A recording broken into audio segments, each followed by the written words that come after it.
Hi friends, Krista here. Thanks for stopping by Books and Jams. I'm very excited that today I'll be sharing with you a book haul from the month of June.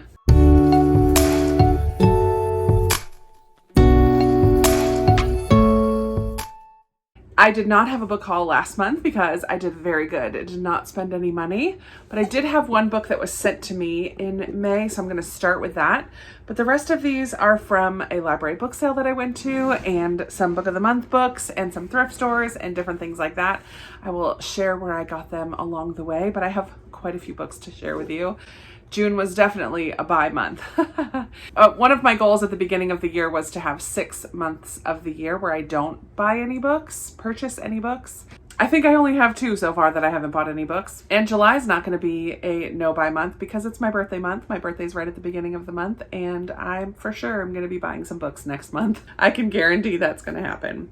But first, let's just jump right in. I have a book that was gifted to me in May. This came as a total surprise in the mail from Vivian. Oh my goodness, I was not expecting this, and I'm not even sure why, just out of the kindness of her heart.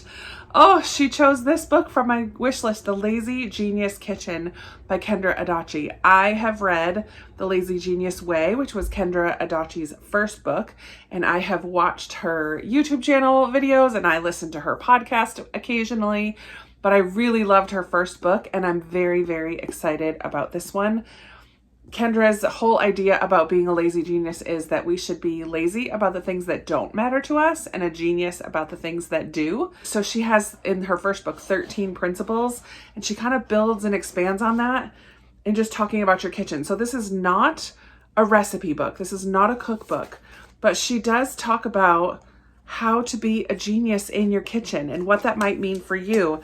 And her big premise is that for everybody, it's going to be different. What's important to you might be different from what's important to me. And this is kind of generic enough to apply to what's important to everybody. So I'm just very, very excited. Vivian, thank you. That was a wonderful surprise. A wonderful surprise. So I'm very excited to dive into that. I have been working with Book of the Month for the last couple of months, and they have sent me so kindly a number of their books, but they did not send me the book this past month that I would have chosen for myself. So I did use my credit and I got 2 add-ons as well. So I have 3 Book of the Month books here to show you. The one that I would have chosen that didn't get sent, so I did go ahead and purchase it, is The Wedding Dress Sewing Circle by Jennifer Ryan. I'm really excited about this historical fiction focusing on women during World War II. 3 women lift the spirits of homefront brides in wartime Britain when clothes rationing leaves wedding dresses scarce in this heartwarming novel based on true events. So we're going to have some women supporting other women, friendships. I've heard already that this is really good. I do have the Chilbury Ladies Choir on my shelves from Jennifer Ryan, but I've not yet read it. So she's an author that I really need to check out. And of course, I always love the bookmark from Book of the Month. This one says, "You'll never guess what happens next." So cute.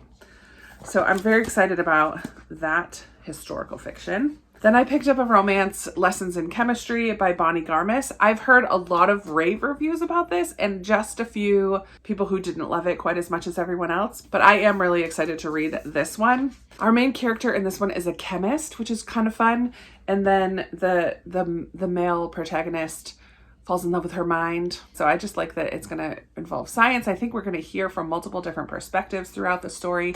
I think that one will be a lot of fun, and I've just heard a lot of really good things about it. The third book that I grabbed from Book of the Month this month was Bloomsbury Girls by Natalie Jenner. I really loved the Jane Austen Society book by her. I just felt it to be cozy and heartwarming.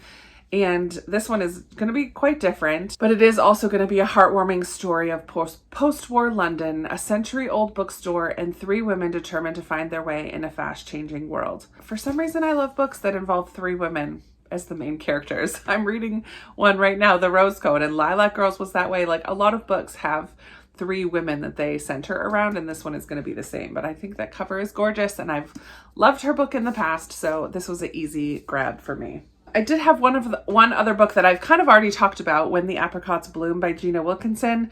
This one was in my Lofty Ideas bookshop unboxing that I most recently did. Kelsey from Lofty Ideas Bookshops sent me one of her subscription boxes, and it does include a surprise book. And so I was thrilled to get When the Apricots Bloom, which was on my TBR on Goodreads. This one follows an Australian journalist who goes to Iraq under Saddam Hussein's rule.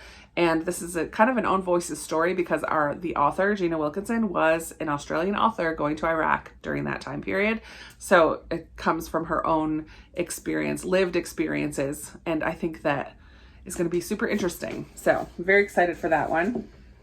And thank you once again to Lofty Ideas Bookshop for sending that to me. I did purchase one book on Pango. I've been selling books on Pango recently and wanted to kind of search and see how the buying experience would be. And it was very simple. And so I grabbed one that had orphan in the title. And that's all I really needed. This is by Lauren Kate and it's called The Orphan's Song. Two of my buzzwords right there in the title, orphan and song. I love books that have music and I love books that are about an orphan. So this was a no-brainer, and I think it was only $5 plus shipping, so very cheap.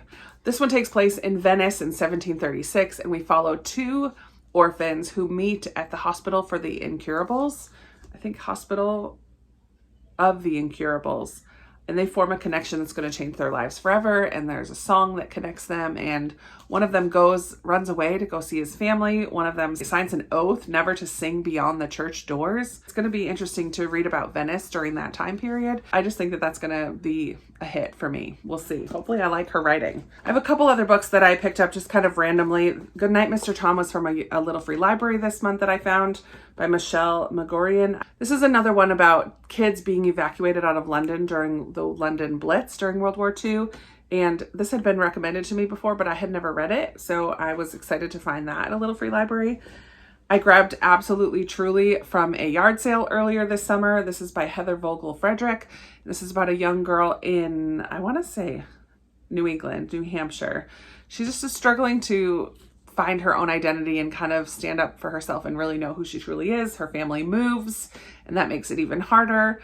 But then she and her new friends end up finding a book at the family bookstore with a letter inside that kind of sends them on this scavenger hunt around town. So it just sounds really fun and heartwarming at the same time. And then a couple weeks ago, I had the extreme pleasure of meeting one of my subscribers, one of you guys, Lindsay, had a conference here in the Richmond area, and I got to get together with her and meet her in person. It was so amazing.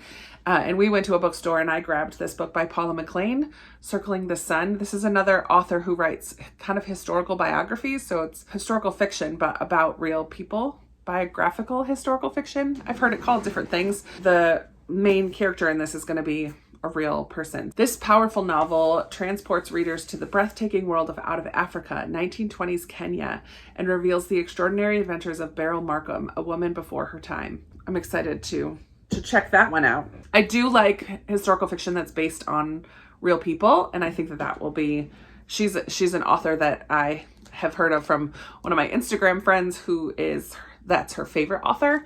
So I'm hoping to give her a try and see. On a live reading sprint earlier this month, I showed most of this next stack. This is my fill a bag for $10 at my library sale. This is the ones I decided to keep for myself. I do have a handful of others that are for Christmas book exchange in December, but I will just go through quickly the ones that I got for myself. I have 16 here, but I think in total I don't remember what it was, 40 or 42 that I squeezed into that bag for $10. Pretty good deal.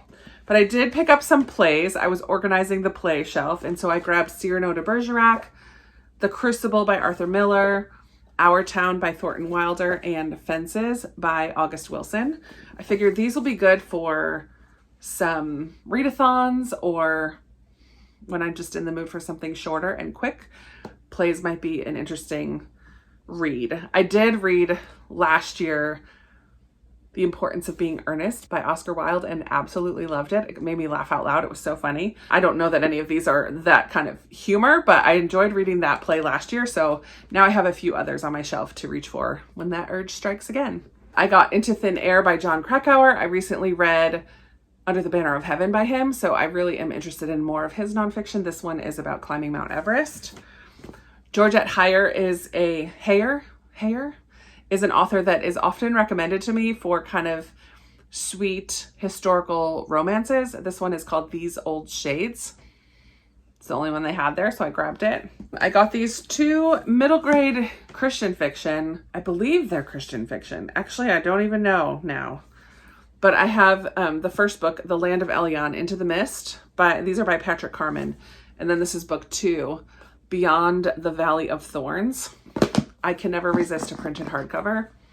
So we'll see. We'll check those out. Another middle grade that I picked up is Prisoner B3087, based on the true story by Ruth and Jack Gruner. This is by Alan Gratz, who I've read before. He wrote Refugee and Ban This Book, both of which I really enjoyed. I do need to take the library binding off of this, or the library plasticiness, but I'm excited to have found another Alan Gratz book. And then I'm not sure about the rest of these that were in that bag. Those of you who, well, let me share what they are, and then I might need your help to decide if I'm going to keep these or not. But I have Miss Hargreaves by Frank Baker, and I believe this just had a recover. This is written originally in the 1940s. And it's about these 2 guys who go on vacation in Ireland, and they run into a sexton or a pastor of a church, and they create this woman as their reason for being there or something, Miss Hargreaves, and they create this whole personality. Later in the pub, they branch out and give her a backstory and all of this stuff, and then as a joke, I think one of them decides to write a letter to Miss Hargreaves. I don't know where he's going to send it, but he writes a letter to this fictitious character that they've created. But then Miss Hargreaves shows up and she's just like they have been describing her. It sounds kind of hilarious. So I'm very curious if any of you have read that before. I love this new cover that they gave it. It's really pretty. And then I have a bunch of mysteries. They all kind of look like historical mysteries. So Rhys Bowen has this series called the Molly Murphy Mysteries series. This is the first one, Murphy's Law. So I'm thrilled that I have book 1 in this series. And I have a couple books now by Rhys Bowen. I really should read some to know if I like her writing. And then this, I believe, is number 23 or something ridiculous. Or 12, maybe. I don't know, 12. The Family Way. So if you've read the Molly Murphy mystery series, do I need to read them in order? I mean, I'm glad I have book 1, but I also have book 12. Should I just get rid of this? Or should I just read both of them? Help. Another mystery series that has quite a few, because this is now book 23. I really should do this research when I'm at the book sale, but this is in the Daisy Dalrymple mystery series. This is Heirs of the Body by Carola. So this is book 23. I'm like, I don't know. I don't want to jump into a mystery series on book 23, but maybe you can. Help. I don't know. And then I think I'm not going to keep these ones, because this is book 5, 6, and 7 in this series, which is the Lady Darby mystery series. But maybe I don't need to start at book 1. So again, mystery readers, I need your help. This is As Death Draws Near by Anna Lee Huber, A Brush with Shadows, and An Artless Demise. So I know that's book 5, 6, and 7 now, because I researched it once I got home. But do I need to start at the beginning on those ones? My last little pile of books are ones that I just got this past week. I was on a little vacation in Massachusetts and Pennsylvania, and I picked up some things along the way. So I'm so excited about this. On Saturday, I went to some yard sales with a couple of my friends, and I found the Little House on the Prairie box set, the whole complete set, for $5. And I'm really excited. They're still in the box and everything. I think I only own Little House on the Prairie, which I can now pass on, sell it on Pango Books. But I'm very excited to have the whole series now. That just made my day when I saw that. Yay! I went into an independent bookstore while I was there. It's called An Unlikely Story, which was created by Jeff Kinney, who is the author of the Wimpy Kid series, the Diary of a Wimpy Kid series. So when I go into independent bookstores, I do like to try to buy just one book. And so the one book that I purchased, I'm very excited, is The Ogress and the Orphans by Kelly Barnhill. She wrote The Girl Who Drank the Moon, which was our first group read for our first middle grade March. And so I'm really excited about her next middle grade book, The Ogress and the Orphans. I think I'm going to love it. I do love the cover. Kind of wraps around there. There's the whole thing. Very cute. Oh, look at those end papers. The end papers are a map. Yay! I love a map in a book so much. Oh, this is the Unlikely Story. That's their book. Bookmark. Keep that with it. Oh, I'm so excited about that. It's much thicker than I was expecting, but I'm super stoked. I did go to my thrift store that I used to visit in New England. It's called Savers. Many of you may have a Savers. They do not have Savers down here, but the books there were super cheap, and I picked up a couple at Savers. So I grabbed A Wife for Mrs. Darcy. Next month is Jane Austen July, and I may pick up one or two off of my Austen inspired books shelf. This one is by Mary Lyden Simonson, and I think she has quite a few Jane Austen, in particular Pride and Prejudice inspired books. This is the story of Elizabeth and the woman who stood in her way. So apparently Darcy was already betrothed before Elizabeth came into the picture, according to this book. So that just sounds like a lot of fun. The other book that I grabbed from Savers is The Sky at Our Feet by Nadia Hashimi. In this one, a young elementary age boy just learned that his Afghan mother is illegally living in the United States, and he just gets really afraid that she's going to get taken away from him. And then she does see her being escorted by two men away from her workplace. And so he gets on a train because he's going to go try to find his aunt to get answers and figure things out. But then there's an accident in Penn Station and it lands him in the hospital. Just feels like a lot of stuff is happening in this little tiny book. But I'm excited about that story of an Afghan immigrant living here illegally and how that affects her children. And I think there's a friend from school that helps out, and just sounds like it's going to be a really good story. I did go to a library, one of my favorite libraries, and I will show a couple pictures here because it's just such a beautiful library. And the grounds in the back of the library have this beautiful fountain, and it's just really, really pretty. And I love to go there whenever I get a chance to. And they do have some Friends of the Library book sale shelves, and I picked up quite a few things. Well, I picked up a handful of things from that sale shelf as well. The first one is Emma Donohue's The Lotteries Plus One. I'm really excited to find a middle grade by Emma Donohue. I have now read The Wonder and Pull of the Stars by her, and I did not know that she had a middle grade book. But The Lotteries seems like a family that it's almost found family. There's a lot of different people in the family, but then the aging grandfather comes to stay and throws a wrench in everything in their way of life. And the one girl is just not having it. But I'm sure by the end, she's going to develop some kind of relationship with this aging grandfather. So I think it sounds super cute, and it's in beautiful condition, and I love it. I love the cover of that. And then I also got a different copy of The Slave Dancer. My copy is really big and doesn't have a cover on it. So I'm just going to trade this Newbery winner out for the one that I do have. I don't know.